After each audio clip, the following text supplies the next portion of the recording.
Página de abertura. Do livro Pão Nosso, psicografado por Francisco Cândido Xavier, pelo Espírito Emmanuel. Número da mensagem 168. Título: De madrugada.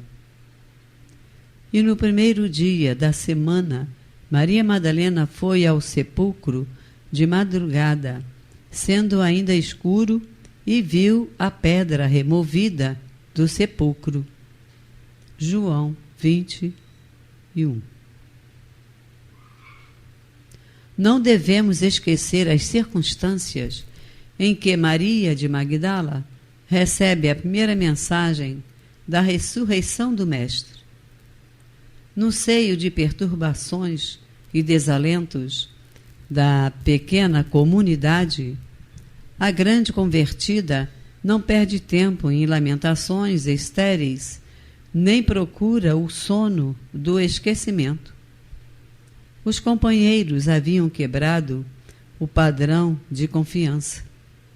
Entre o remorso da própria defecção e a amargura pelo sacrifício do Salvador, cuja lição sublime ainda não conseguiam apreender, confundiam-se em atitudes negativas.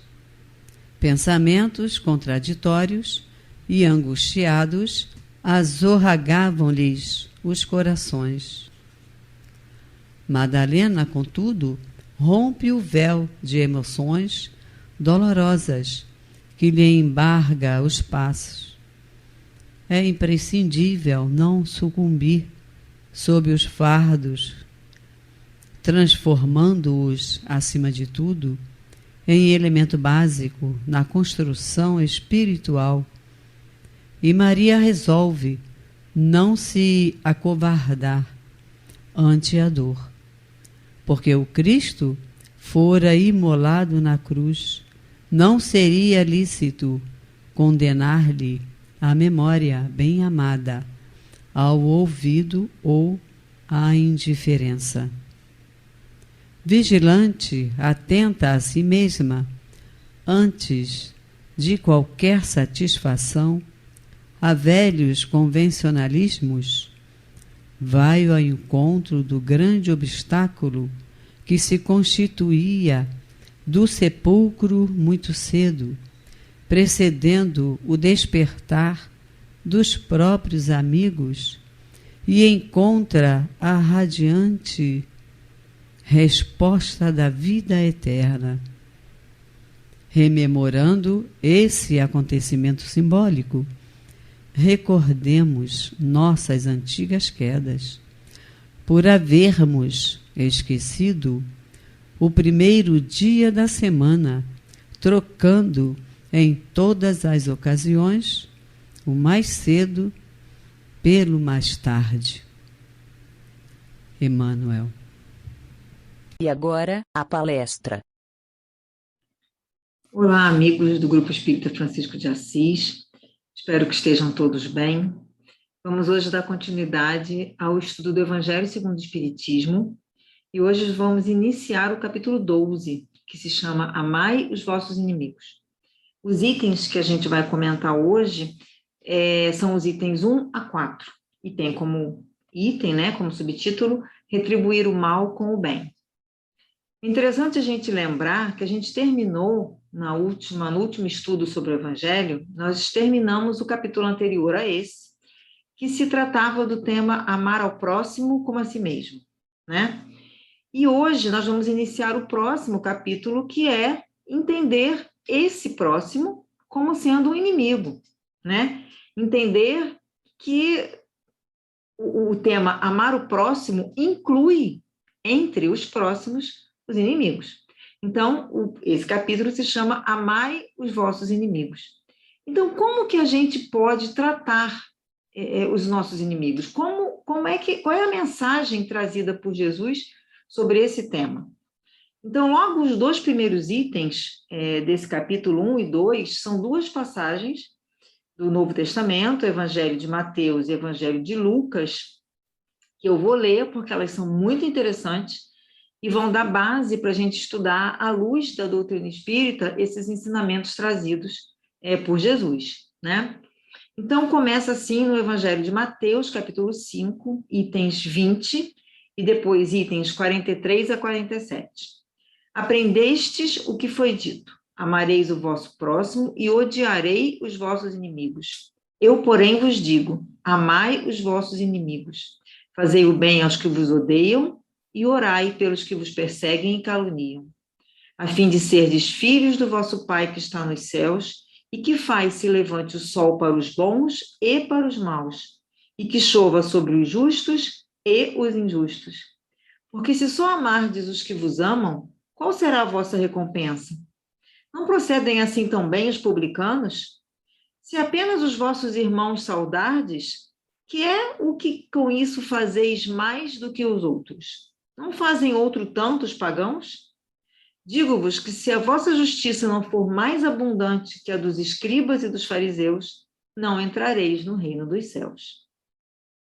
E o outro trecho é do Evangelho de Lucas, capítulo 6, versículos 32 a 36, e diz assim: se somente amardes os que vos amam, que mérito se vos reconhecerá, uma vez que as pessoas de má vida também amam os que as amam?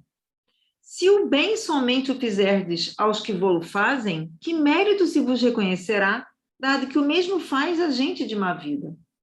Se só emprestardes àqueles de quem possais esperar o mesmo favor, que mérito se vos reconhecerá, quando as pessoas de má vida se entreajudam dessa maneira, para oferir a mesma vantagem? Pelo que vos toca, amai os vossos inimigos, fazei o bem a todos e auxiliai sem esperar coisa alguma. Então, muito grande será a vossa recompensa e sereis filhos do Altíssimo, que é bom para os ingratos e até para os maus. Sede, pois, cheios de misericórdia, como cheio de misericórdia é o vosso Deus. Então, essas duas passagens dos evangelhos, trazendo as palavras de Jesus, né, nos dão até exemplos práticos do nosso dia a dia, da nossa vida, de como agir, né, de em que momentos aplicar esses ensinamentos. Toda vez que eu estudo o Evangelho segundo o Espiritismo, eu gosto muito de consultar um livro chamado Sabedoria do Evangelho, de Carlos Torres Pastorino, onde ele faz uma análise muito interessante dos trechos do Evangelho de Jesus, né? E esse autor, Pastorino, diz que antes, sobre esses textos, né, sobre essa mensagem de Jesus de amai os vossos inimigos, ele diz que essa mensagem nem é nova, né? No Antigo Testamento, Moisés já falava: ama teu próximo como a ti mesmo. Ama o estrangeiro e o peregrino como a ti mesmo. Mas, entretanto, em outros trechos, se dizia também que outros povos, outras populações, como amonitas e moabitas, deveriam ser tratados de forma diferente, olhados como inimigos, né? E até mesmo incitando até a vingança, né? Até a revanche. Em Provérbios tem uma informação dizendo assim: se teu inimigo tiver fome, dá-lhe de comer, e se tiver sede, dá-lhe de beber. Mas, na verdade, esse não era o hábito entre os israelitas. Não era assim que se comportavam, né? Então, nessas duas mensagens de Jesus, nesses dois trechos dos evangelhos, Jesus faz exatamente uma comparação com o modo de agir dos indivíduos que perante, né, os israelitas eram desclassificados, eram pessoas de má vida, como, por exemplo, os publicanos, que eram os coletores de impostos, os pecadores, as pessoas de má vida, né, os pagãos, aqueles que não eram judeus. Essas pessoas, Jesus dizia que eles amavam a quem os amava de volta. Eles saudavam seus irmãos, eles prestavam benefícios àqueles que os ajudavam. Eles emprestavam aos outros, tendo certeza que teriam de volta algum ressarcimento, alguma recompensa. Então, o que Jesus quis dizer é o seguinte, que agir dessa forma, como eles agiam, os publicanos, os pagãos, os que não eram considerados pessoas boas, isso era o normal. O que ele falava, a mensagem de Jesus para os cristãos era justamente ir além disso, né? O cristão ele tinha que agir de uma forma superior, ser mais perfeito, ter mais bondade, ter mais misericórdia. Então, Jesus traz um outro olhar sobre aquele ensinamento de Moisés, dizendo o seguinte, que mesmo os inimigos, eles têm que ser amados, não apenas perdoados, né? Se deve fazer o bem àquele a quem nos faça mal, abençoar aqueles que nos amaldiçoam, orar por aqueles que nos perseguem ou por aqueles que nos caluniam. Então, esse exemplo que Jesus traz, o exemplo do Pai que faz cair a chuva sobre todos, que faz nascer o sol sobre todos, boas pessoas ou más pessoas, esse é o comportamento esperado e ideal para os cristãos. E tendo esse comportamento, podemos nos tornar filhos de Deus, filhos do Altíssimo, como disse Lucas no seu Evangelho. Então, no capítulo anterior que nós estudamos do Evangelho, né? Amar ao próximo como a si mesmo. Se amar ao próximo é o princípio da caridade, amar os inimigos é a mais sublime aplicação desse princípio, né? Porque você tem o desenvolver de uma virtude que superou de forma bem relevante, forma quase absoluta, o egoísmo e o orgulho. À medida que você desenvolve o amor ao próximo, você já age com caridade. À medida que você desenvolve o amor aos inimigos, você vai na essência da aplicação do princípio da caridade. E esse amar aos vossos inimigos, né? O que significa? O que Jesus quis dizer exatamente com isso? Lá no Livro dos Espíritos, na pergunta 887, até Kardec questionou os espíritos sobre isso. Ele disse assim, ora, o amor aos inimigos não seria uma contradição, não seria contrário às nossas tendências naturais? Ou seja, a inimizade já não seria uma comprovação até da falta de simpatia entre os espíritos? Como é que a gente vai amar e vai superar essa falta de sintonia ou essa falta de simpatia? E aí os espíritos esclarecem o seguinte, é certo que ninguém vai dedicar aos inimigos o mesmo amor, a mesma ternura do que aos amigos, né? Não foi isso que Jesus quis dizer. Amar os inimigos é perdoar-lhes e lhes retribuir o mal com o bem. Quem assim procede, ou seja, quem não age com vingança, quem não age com represália, assim procede amando os inimigos. Então, na verdade, o conceito de amar os inimigos é que a gente precisa deixar claro, né? O equívoco, todos os equívocos que deram na interpretação desse termo, amar os inimigos, talvez tenha até impedido, né, um desenvolvimento maior e que a doutrina espírita vem nos esclarecer, dizendo exatamente do que se trata esse amor aos inimigos, né? Então, não pretendeu, não era intenção de Jesus, falando dessa forma, que a gente conseguisse ter, né, ainda pelo menos nesse plano em que nós estamos, para com o inimigo, a mesma ternura, a mesma confiança que se dispensa, por exemplo, a um irmão ou a um amigo, né? Porque essa ternura, essa amizade, ela precisa, né? Ela exige confiança. E ninguém deposita confiança numa pessoa sabendo que essa pessoa pode nos fazer o mal. A gente não abre a nossa casa para alguém sabendo que essa pessoa pode abusar até dessa confiança. Pode nos fazer o mal, pode nos trazer grandes problemas ou grandes dificuldades.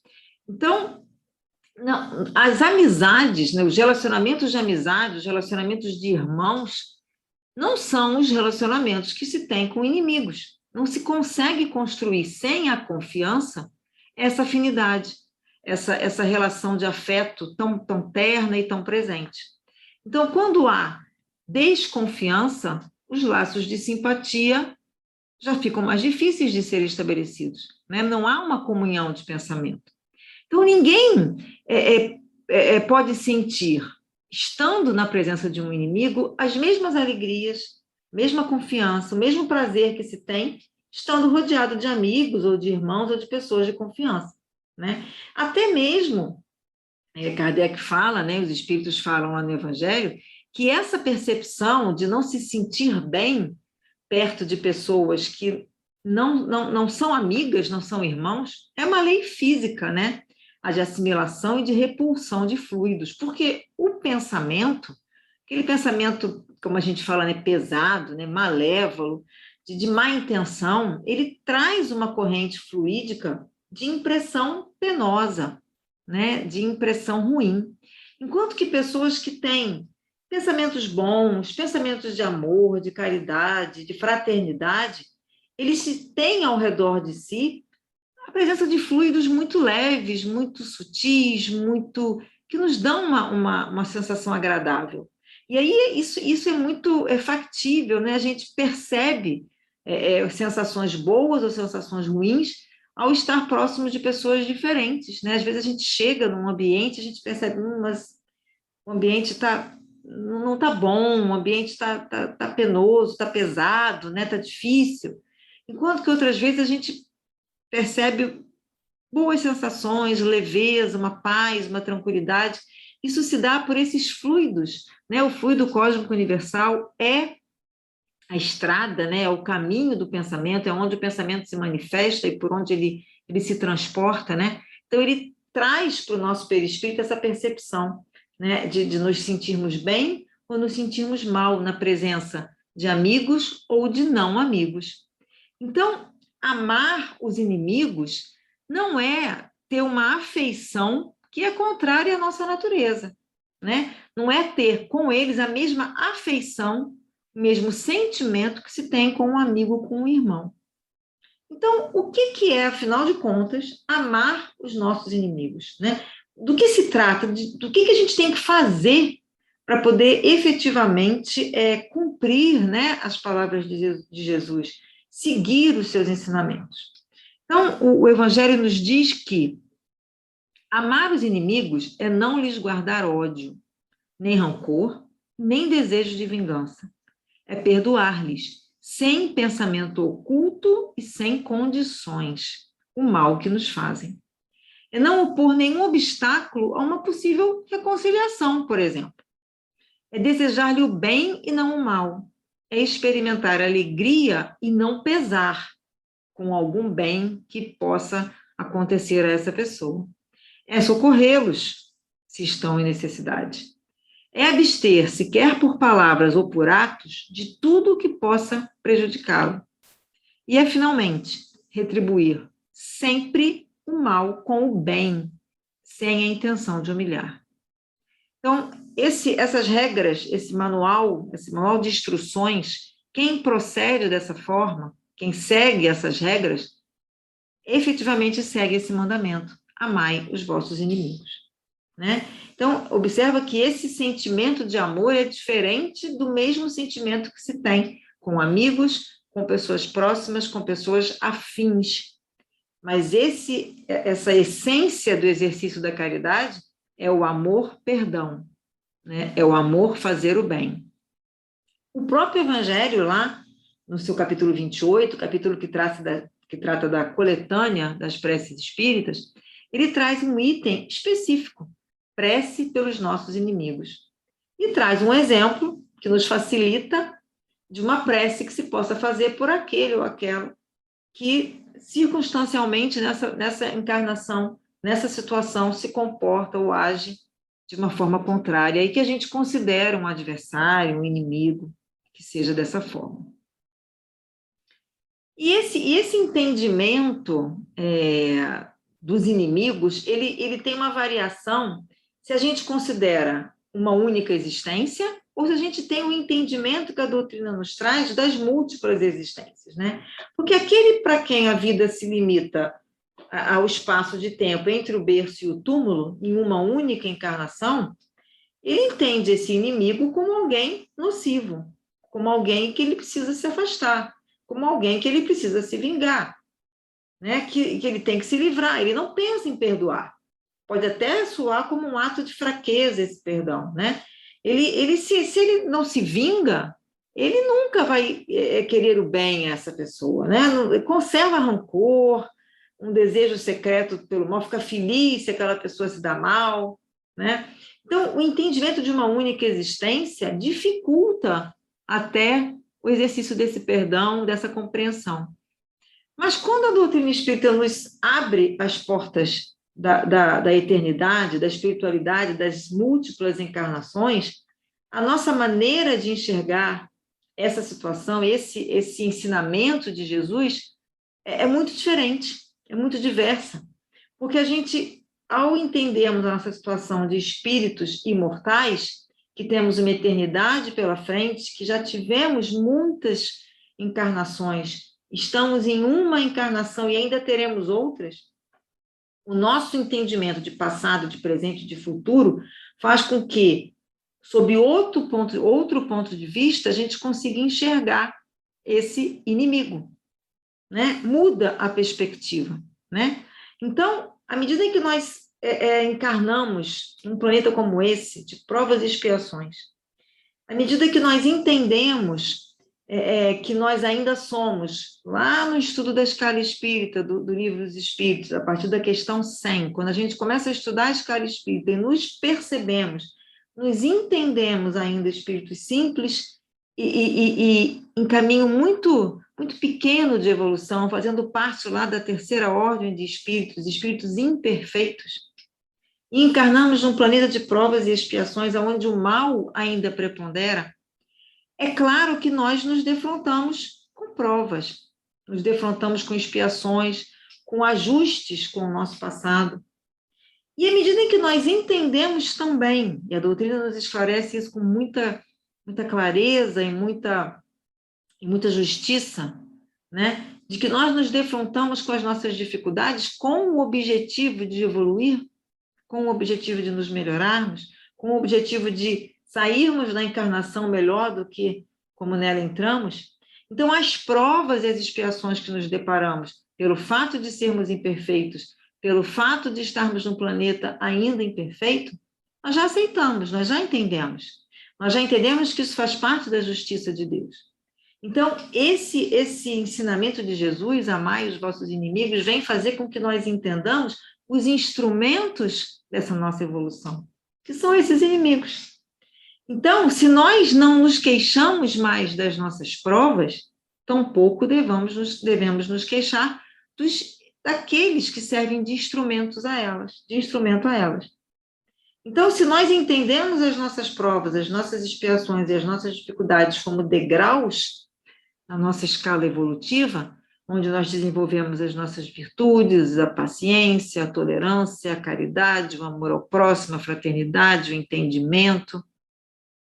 Se nós conseguimos entender as provas e as expiações dessa forma, nós assim também vamos entender aqueles que Deus se coloca ou se utiliza como ainda instrumentos necessários à nossa própria evolução.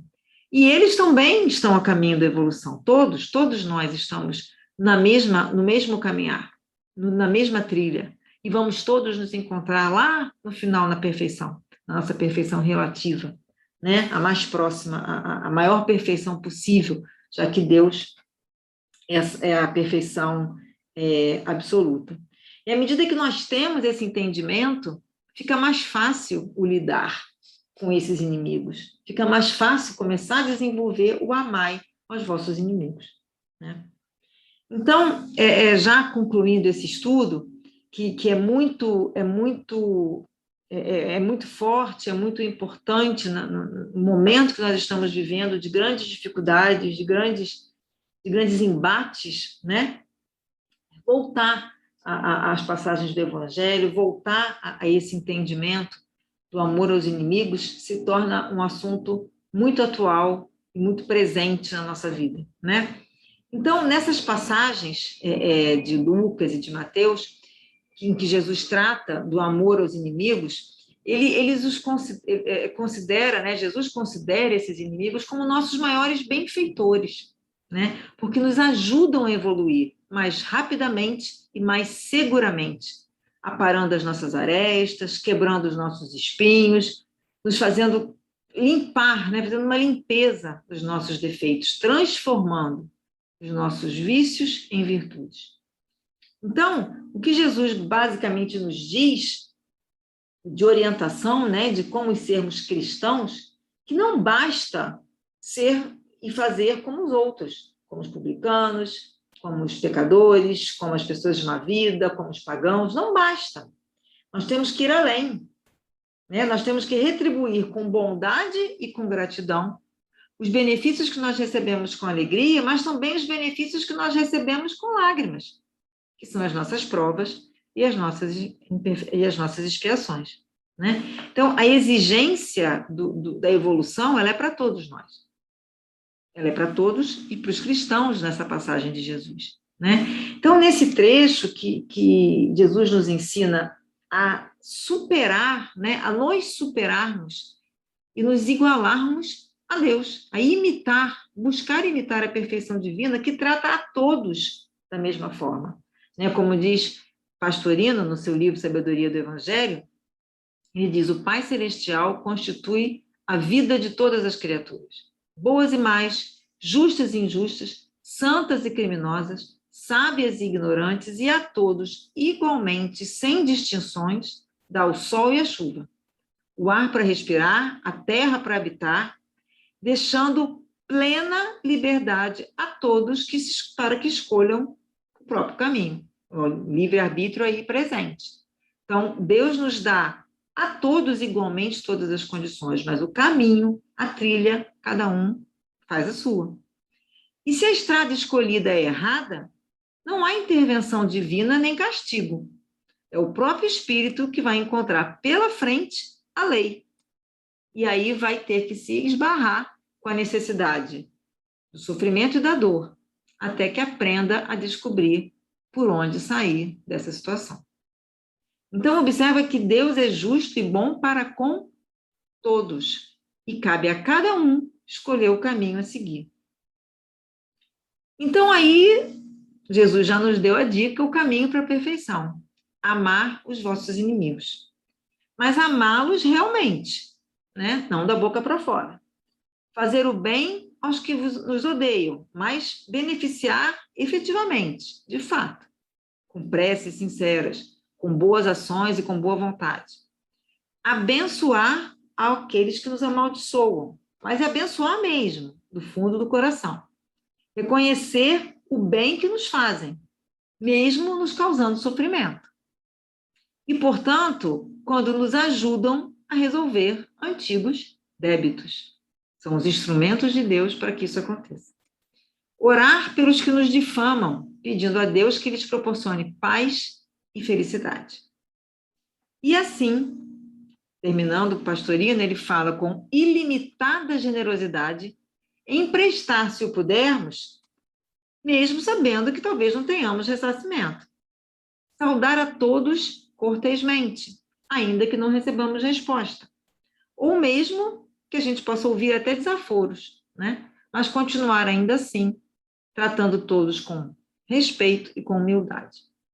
E fazendo isso, esse dever de casa, essas instruções, esse manual prático de vida, né? De como tratar a todos ao nosso redor, como diz Lucas, seremos os filhos do Altíssimo, né? Vamos nos assemelhar a Deus, vamos chegar próximo da perfeição, que é o nosso destino, que é o nosso caminho, e é onde nós chegaremos, mas de forma mais rápida, de forma mais segura, superando a nós mesmos, né? Chegando na essência do exercício da caridade, que vai além de amar ao próximo, e chega até a amar os nossos inimigos. Então, que Deus nos fortaleça nesse esforço, né? De conseguirmos superar as nossas dificuldades, superar as nossas pequenezes, né? nosso pequenez ainda, nossas dificuldades do dia a dia, as nossas implicâncias do dia a dia, que a gente consiga superar isso, que a gente consiga a cada dia tornar-nos melhores do que fomos ontem, né? Buscando colocar em prática esse manual, esse guia que vem lá do Evangelho de Jesus, e que a doutrina espírita nos coloca aí o farol da reencarnação, a chave da reencarnação, a chave das múltiplas oportunidades de reencontro, de reconciliação com os nossos inimigos. Muita paz a todos.